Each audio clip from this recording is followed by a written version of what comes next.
اللہ پاک نے آپ کو نعمت اتنی بڑی دے دی ہے، اتنا بڑا ادارہ، 5-6 لاکھ روپیہ اس کا مہینے کا خرچہ ہے۔ صدقے کی عادت ڈالیں کہ ساری دنیا کے لوگ اس کا فنڈ بند بھی کر دیں، ہم پھر بھی اس کو چلائیں۔ لیکن ابھی تک تو 10 روپے پہ نہیں آیا کہ تیری مسجد میں کوئی باہر سے سائل آ گیا ہے، چلو میری جیب میں تو 10 روپے ہی ہو تو اس کو صدقہ ہی کر۔ ہم تو جیبیں خالی کر کے آتے ہیں، کہیں مولوی کی باتوں میں نہ آ جائیں۔ محمد وأزواجه وذريته كما صليت على آل إبراهيم وبارك على محمد وأزواجه وذريته كما باركت على آل إبراهيم إنك حميد مجيد رب اشرح لي صدري ويسر لي أمري واحلل عقدة من لساني يفقهوا قولي أعوذ بالله السميع العليم من الشيطان الرجيم من همزه ونفخه ونفسه بسم الله الرحمن الرحيم وأقيموا الصلاة وآتوا الزكاة وما تقدموا لأنفسكم من خير تجدوه عند الله إن الله بما تعملون بصير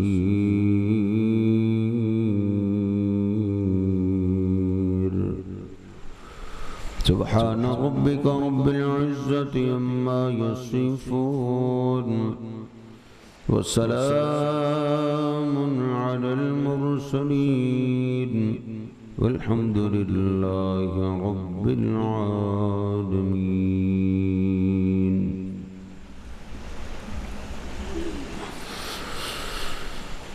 110 نمبر آیت۔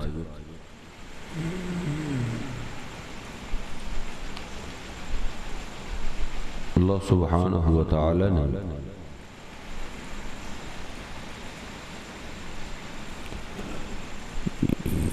یہودیوں کے جرم، عیب،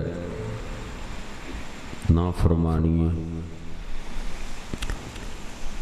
بتاتے بتاتے اللہ نے یہاں ایمان والوں کو سبق دیا۔ وَأَقِيمُوا الصَّلَاةَ، اور تم نمازوں کو قائم رکھو، وَآتُوا الزَّكَاةَ، اور زکوٰۃ دو۔ یعنی مطلب یہ ہے کہ صرف مخالفین کی فکر اور ان کے تذکرے پہ نہ لگے رہو، یہودی ایسے اور یہودی ایسے اور عیسائی ایسے اور اسلام کے دشمن ایسے، تم بھی کچھ کرو۔ وَأَقِيمُوا الصَّلَاةَ، تم نمازوں کی پابندی کرو، نماز نہیں چھوڑنا۔ وَأَقِيمُوا الصَّلَاةَ، نماز قائم کرو، یعنی جس جماعت میں اقامت کہی جاتی ہے، با جماعت لوگ نماز پڑھتے ہیں، اس نماز میں شامل ہو، اس سے دیر نہیں کرنی۔ وَأَقِيمُوا الصَّلَاةَ، معنی یہ ہے مسجد میں آ کے با جماعت نماز پڑھ۔ ہمارے ہاں ویسے کئی بڑے نواب ہیں، پڑھتے ہیں نماز، گھر پڑھ لیتے، میں نہیں کر سب گھر پڑھ لیتے، پتہ نہیں کتنے کو نواب ہے۔ مکے میں ہم نے دیکھا ہے کہ جتنے بھی امام ہوتے ہیں سارے مسجد میں آ کے نماز پڑھتے ہیں۔ جتنے بھی امام مکہ میں موجود ہوتے ہیں تو وہ بیت اللہ میں آ کے نماز پڑھتے ہیں۔ نماز پڑھانے کی ڈیوٹی ایک ہی ہوتی ہے، یہ نماز فلاں نے پڑھانی ہے، باقی سارے امام اس کے پیچھے کھڑے ہوتے ہیں۔ اس طرح نماز کا اہتمام کرتے ہیں نیک لوگ۔ ہم کہتے ہیں میں گھر میں پڑھ لیں۔ نبی پاک صلی اللہ علیہ وسلم کے زمانے میں سیدنا عبداللہ بن مسعود فرماتے ہیں وَمَا يَتَخَلَّفُ عَنِ الصَّلَاةِ إِلَّا مُنَافِقٌ، فرضی نماز کی جماعت سے پیچھے وہ رہتا تھا جو منافق ہوتا تھا، جس کے اندر نہ ایمان، نہ شوق، نہ نماز کی لگن، کچھ بھی نہیں، بس حلق سے اوپر مسلمان، گھر مسلمانوں کا ہے، باپ دادا جدی پشتی مسلمان۔ سیدنا عبداللہ بن مسعود فرماتے ہیں نماز چھوڑنے کا ایمان والوں میں تصور ہی نہیں تھا۔ سارے صحابہ مسجد میں آ کے باجماعت نماز پڑھتے اور خاص طور پہ فجر کی نماز سے وہ پیچھے نہیں رہتے، سب باجماعت پڑھتے۔ تاکہ حدیث پاک میں نے پڑھا ہے کہ ان کے بچے بھی فجر کی جماعت میں حاضر ہوتے، ان کی عورتیں بھی فجر کی جماعت میں حاضر ہوتی تھی۔ فجر کی نماز مردوں کی پہلے صفیں، پیچھے بچوں کی صفیں، اور ان سے پیچھے عورتوں کی صفیں ہوا کرتی تھی۔ نبی صلی اللہ علیہ وسلم کے زمانے میں عورتیں بھی فجر جماعت کے ساتھ پڑھتی۔ ہماری آج بھی سوئی اب 10 15 20 سال پیچھے چلے جائیں نا، جب ہم چھوٹے چھوٹے ہوتے تھے اس وقت ہماری عورتیں بھی جلدی اٹھ جاتی، نماز پڑھ کے گھر جاتے، وہ نماز بھی پڑھ لیتی تھی اور گھر کی صفائی بھی کر لیتی۔ لیکن آج بندے سوئے ہوئے ہیں۔ تو صحابہ اکرام میں یہ رواج نہیں تھا جو ہمارے ہیں۔ صحیح سلامت آدمی جس کے پاؤں ٹھیک ہے، جس کو سنائی دیتا ہے، اس کی نماز گھر میں قبولیت یہ اللہ ہی جانتا ہے۔ نبی صلی اللہ علیہ وسلم نے کسی کو اجازت نہیں دی کہ وہ گھر نماز پڑھے۔ جب پتہ چل سکتا تھا کہ یہ نماز قبول ہے، یہ مردود ہے، ہمیں تو پتہ ہی نہیں، آپ نے اجازت نہیں دی، حتیٰ کہ نبی نے صحابی کو بھی دی۔ انی ضریر البصر ولیس لی قائد، مجھے اب دکھائی نہیں دیتا اور مجھے لانے والا بھی کوئی نہیں، اکیلا ہی آنا پڑتا۔ عبداللہ بن ام مکتوم وہ صحابی ہیں جن کی شان میں پوری سورت نازل ہوئی۔ وہ کہہ رہے ہیں مجھے اجازت دو، میں فجر کی نماز فجر کے ٹائم گھر پڑھ لیا۔ آپ نے فرمایا اجازت تو تجھے ملنی چاہیے، بتاؤ اذان سنائی دیتی؟ یہ اذان تو سنتا ہوں۔ کہا فاجب لیس اجد لک لا اجد لک رخصت، تیرے لیے کوئی رخصت نہیں ہے، فجر کی نماز آپ جماعت کے ساتھ مسجد میں آ کے پڑھیں۔ پھر انہوں نے عرض کی کہ مجھے پھر آپ فجر کی اذان کی ڈیوٹی دے دی۔ آپ نے سیدنا بلال کو کہا کہ تم تہجد کی اذان کہا کرو۔ پھر سیدنا عبداللہ بن ام مکتوم جب تک زندہ رہے فجر کی اذان کرتے۔ وَقِيمُ الصَّلَاةِ، جو فجر کی نماز جماعت کے ساتھ پڑھ لیتا ہے باقی نمازیں اللہ اس کے لیے آسان کر دیتا۔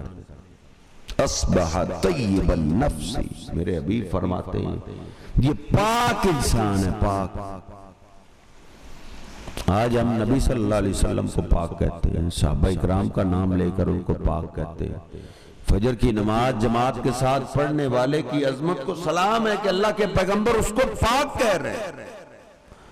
اصبح طیبا نفسی، بخاری کے الفاظ ہیں کہ یہ میری امت کا پاک انسان ہے، اور اس کے مقابلے میں سویا ہوا ہے۔ اذان گئی، تکبیر گئی، جماعت گئی، تو میرے حبیب فرماتے ہیں اصبح خبیث النفسی، یہ میری امت کا خبیث انسان، گندا انسان ہے وہ جو فجر کی نماز سوئے سوئے گزار دے، جس کو فکر ہی نہیں۔ دور حاضر کے جو سعودیہ کے مفتی ہیں، ان کا ایک فتوی کے اوپر اتفاق ہے کہ جو آدمی رات کو الارم لگاتا ہے ڈیوٹی کا، فجر کی نماز کا الارم بھی نہیں لگاتا، اس کا اسلام سے تعلق ہی نہیں۔ ہمارے ہاں ادھر بے نماز زیادہ ٹھیکیدار، تو اس لیے نمازوں کی فکر کریں۔ واقعیم الصلاۃ، اللہ کہتا ہے مخالفوں کو چھوڑو، اپنا کام کرو، تم تو نمازوں کی پابندی کرو۔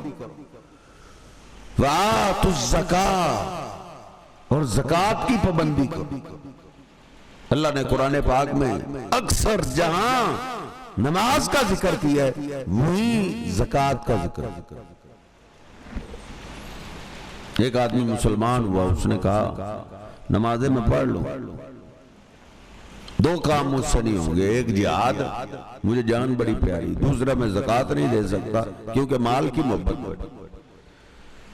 صحابہ کہتے ہیں نبی پاک صلی اللہ علیہ وسلم نے نا اس طرح ہاتھ کو لہرایا اور آپ نے فرمایا لا صدقۃ ولا جہاد فبما تدخل الجنہ، تم جہاد بھی نہیں کرو گے، زکوٰۃ بھی نہیں دو گے، تو پھر تم جنت میں کیسے جاؤ؟ وآتوا الزکاۃ، زکوٰۃ ادا کرو۔ امرت ان اقاتل الناس حتی یشہدوا ان لا الہ الا اللہ وَيُقِيمُ الصَّلَاةَ وَيُؤْتُ الزَّكَاةَ۔ نبی صلی اللہ علیہ وسلم فرماتے ہیں بخاری شریف میں کہ مجھے اللہ نے حکم دیا ہے اس وقت تک میں لوگوں سے لڑوں جب تک توحید پہ نہیں آ جاتے، توحید مان لیں، پھر میں مجھے لڑنے کا حکم ہے، جب تک وہ نمازوں کے پابند نہ بن جائیں، نمازوں پہ آ جائیں، پھر بھی مجھے لڑنے کا حکم ہے، جب تک زکوٰۃ دینے والے نہ بنیں۔ وآتوا الزکاۃ، زکوٰۃ دو، اللہ کے راستے پہ خرچ کرنے کی عادت ڈالو۔ زکوٰۃ جتنا مال نہیں ہے، نفلی صدقہ، ما نقص صدقۃ من مال، صدقے سے میرے حبیب نے گارنٹی دی ہے مال کم نہیں ہوتا، صدقے سے مال بڑھتا ہے۔ نبی پاک صلی اللہ علیہ وسلم پہ جو قرآن اترا اللہ بھی کہتا ہے یربی الصدقات یمحو اللہ الربا ویربی الصدقات، سود سے تباہی ہوتی ہے، سود سے گھر اجڑ جاتے ہیں، اور صدقات و خیرات سے اللہ لوگوں کو مالدار کرتے ہیں۔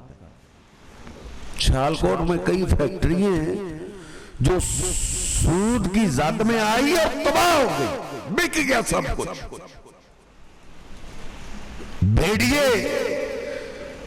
بینکوں کے بھیڑیے آگے کہتے ہیں ہم تمہیں اتنے پیسے نہ دیں، گاڑیاں لے لو، تھوڑا سا کمیشن ہے، اور انہوں نے بھی مفتی رکھے ہوئے ہیں، یہ بینک کاروبار کرتے ہیں اور تمہیں اتنا پرافٹ دیتے ہیں۔ واحد کاروبار ہے جس میں وہ نقصان نہیں کرتے۔ ان کے چکر میں ایسے آئے، بڑی بڑی فیکٹریوں کے مالک تھے، سود کی زد میں ایسے آئے، بینکوں کے ایسے مقروض ہوئے، فیکٹریاں بھی بک گئی، گھر بھی بک گئے۔ یمحق اللہ الربا ویربی الصدقات، اللہ کہتا ہے سودی نظام سے بچ جاؤ، ٹریکٹر سود پہ لینے والوں، گاڑیاں موٹر سائیکل سود پہ لینے والوں، بینکوں سے قرضے لے کے بیٹیوں کی شادیاں کرنے والوں،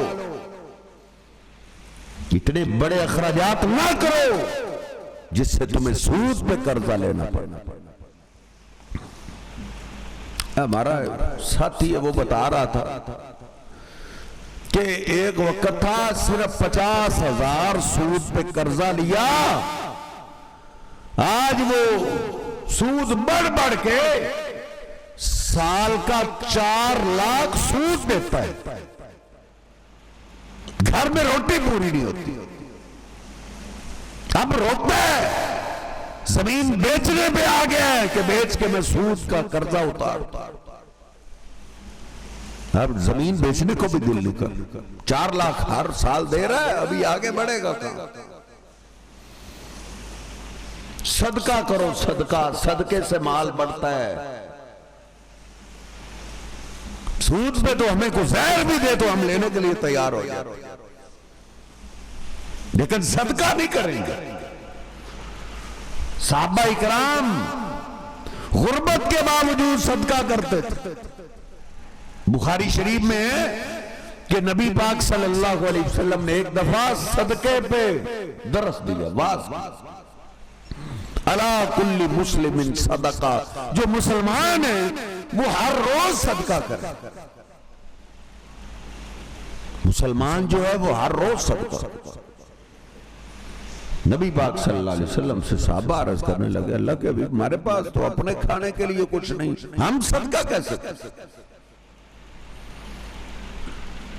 ہمارے پاس تو اپنے گھر میں نہیں ہے۔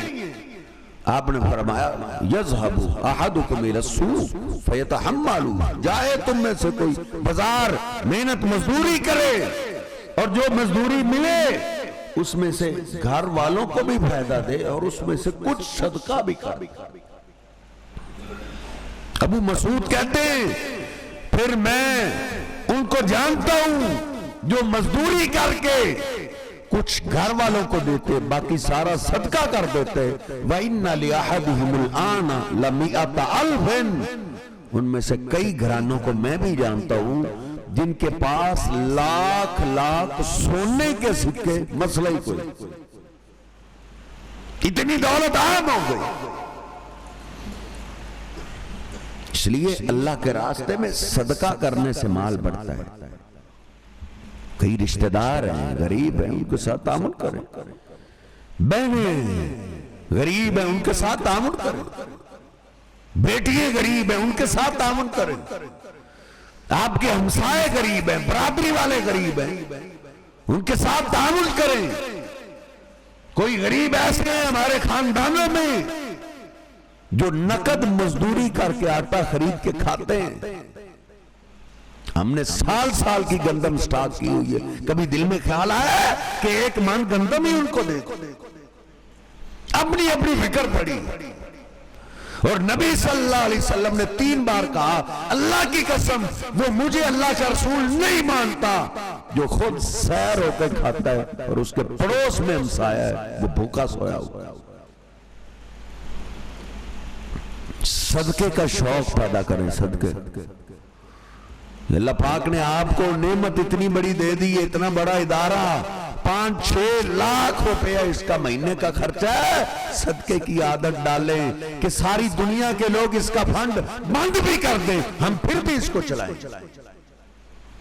لیکن ابھی تک تو 10 روپے پہ نہیں آیا کہ تیری مسجد میں کوئی باہر سے سائل آ گیا ہے، چلو میری جیب میں تو 10 روپے ہی ہو تو اس کو صدقہ ہی کر۔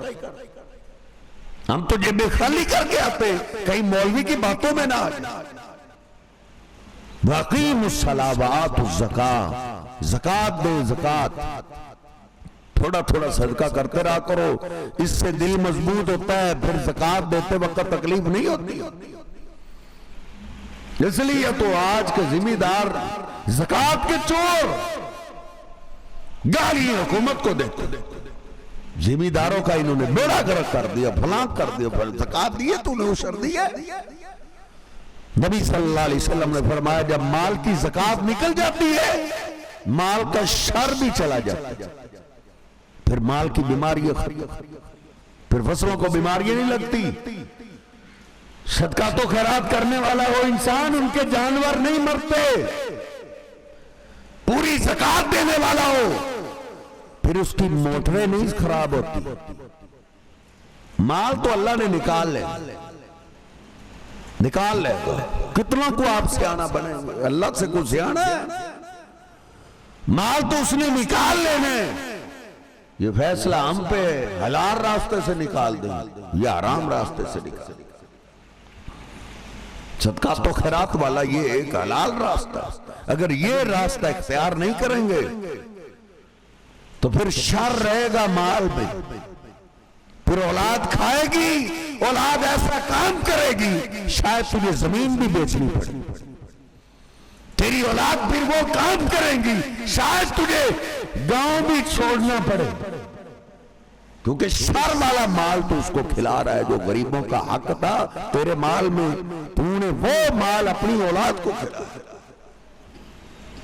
پھر وہ تیرا بندوبست کرے گا. اس لیے یہ عادت ڈالیں کہ نمازوں کی پابندی ہو اور زکوٰۃ ہو، صدقات و خیرات کرنے والے. آگے اللہ نے تسلی دلوائی. اللہ کہتا ہے وَمَا تُقَدِّمُوا لِأَنفُسِكُم مِّن خَيْرٍ تَجِدُوهُ عِندَ اللَّهِ. کوئی بھی نیکی تمہاری ضائع نہیں ہو.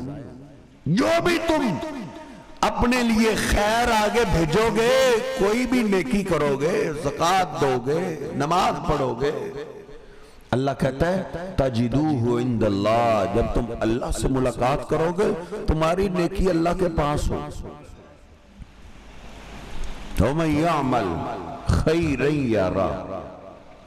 ذرے کے برابر بھی نیکی ہوگی وہ قیامت کے دن مرنے کے بعد سامنے آ جائے گی. یہ نیکیاں کرتا تھا، فلاں نیکیاں کرتا. اس لیے نیکیوں کی عادت ڈالیں. جان کے ذریعے بھی نیکیاں کمائیں اور مال کے ذریعے بھی نیکیاں کمائیں. وَمَا تُقَدِّمُوا لِأَنفُسِكُمْ. اور جو بھی تم اپنے لیے آگے بھیجو گے من خیر، نیکیوں سے، تجدوہ، تم اس کو پاؤ گے عند اللہ، اللہ کے پاس. اللہ کے لیے جو نیکی ہو وہ ضائع نہیں ہوتی، اللہ اس کو سنبھالتا ہے. نبی پاک صلی اللہ علیہ وسلم فرماتے ہیں بخاری شریف میں، ایک کھجور ہی کیوں نہ اللہ کے لیے دیو، یتقبلہ بیمینہ، اللہ اس کو اپنے دائیں ہاتھ میں پکڑ کے پالتا ہے. یربیہا کما یربی احدکم فلوہ، ایسے پالتا ہے جیسے تم میں سے کوئی جانور کا بچہ پالتا ہے. پالتا رہتا ہے. جب کل قیامت کا دن ہوگا وہ کھجور اس کو احد پہاڑ کے برابر دکھائی دے. پوچھے گا اللہ یہ اتنا بڑا عمل میں نے تو کیا نہیں. کہا تو نے ایک کھجور میرے نام پہ دی تھی، آج تک ہم اس کو پالتے رہے، یہ ایک کھجور پہاڑ کے برابر ہوگا. اس کے لیے ایک تو یہ ہے کہ صدقات و خیرات کریں پھر بھول جائیں، پھر احسان نہ سمجھے کسی پہ، اللہ کے لیے کیا ہے. تجدوہ عند اللہ، جو اللہ کے لیے کیا ہوگا وہ اللہ کے پاس موجود ہوگی. ان اللہ بما تعملون بصیر.